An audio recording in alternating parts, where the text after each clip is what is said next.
श्री रामचंद्र जी को त्याग दिया और राम विरह की अग्नि में अपने शरीर की भी आहुति, अपने शरीर की भी आहुति दी।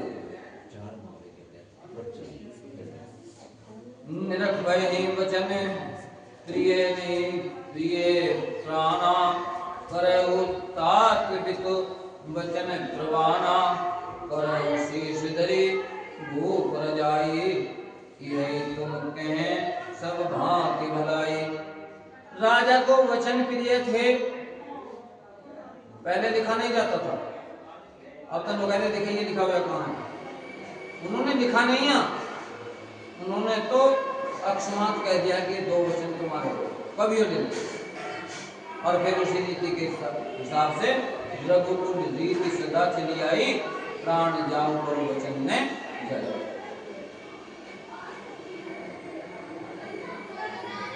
राजा की आज्ञा से चढ़ाकर पालन करो, इसमें तुम्हारी सब तरह से भलाई है।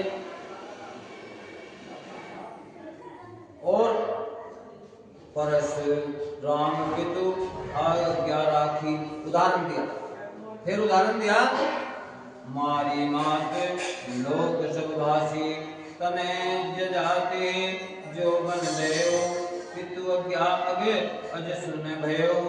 परशुराम जी ने पिता की आज्ञा रखी। परशुराम जी ने, ये जो हम परशुराम जी की पूजा करते हैं, ये अवतार हैं, जैसे राम अवतार है ऐसे परशुराम जी अवतार हैं। उन्होंने पिता की आज्ञा रखी और माता का मारा, माता का शीश काट दिया और सारे भाई काट गए। सब लोग इस बात को के साक्षी हैं। और राजा ययाति के पुत्र ने इसी प्रणाली में, एक राजा ययाति हुए हैं, राजा ययाति के पुत्र ने अपनी जवानी दे दी थी अपने पिता को, और उन्हें उसका पाप नहीं लगा, उनका यश ही बढ़ा। अनुचित उचित विचारे तजी जे पाले पितु बैन ते भाजन सुख सुजस के बसे अमरपति एन सियावर रामचंद्र की जय। पवन सुत हनुमान की जय, उमापति महादेव की जय। जो अनुचित और उचित का विचार छोड़ के, अनुचित और उचित का विचार छोड़कर पिता के वचनों का पालन करते हैं, वे यहाँ सुख और सुयश के पात्र होकर अंत में इंद्रपुरी अर्थात स्वर्ग में निवास करते हैं। पिता के वचनों में वो है, चाहे पिता कैसा ही हो, पिता के अंदर परमात्मा बोलते हैं। पिता और माता, ये इनके द्वारा ही मनुष्य का अपना क्या है, जन्म माता पिता से, पालन पोषण भी दूसरों से, शिक्षा भी औरों से, शादी भी औरों से, बीमार हुआ दवाई भी और ही देंगे, ले भी और ही जाएंगे, सारा जीवन और में चल रहा है। और अंत में शमशान में जाएगा तो वहां भी और ही लेकर करो। तो अपना यहाँ कुछ भी नहीं है, सारे कार्य और ही करते हैं।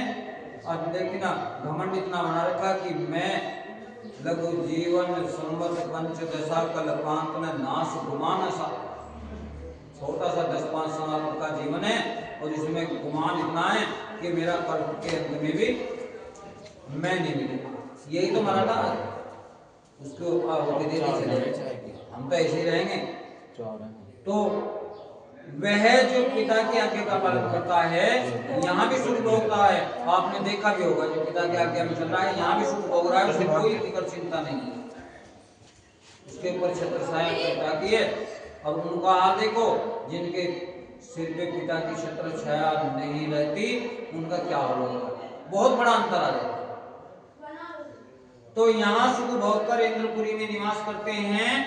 अवश्य नरेश वचन गुर करे हो पावहु प्रजा शोक परिहरऊ सुरपुण्य पाई ही परितोषु तुम क्यों सुकृत सुजस नहीं दोषु।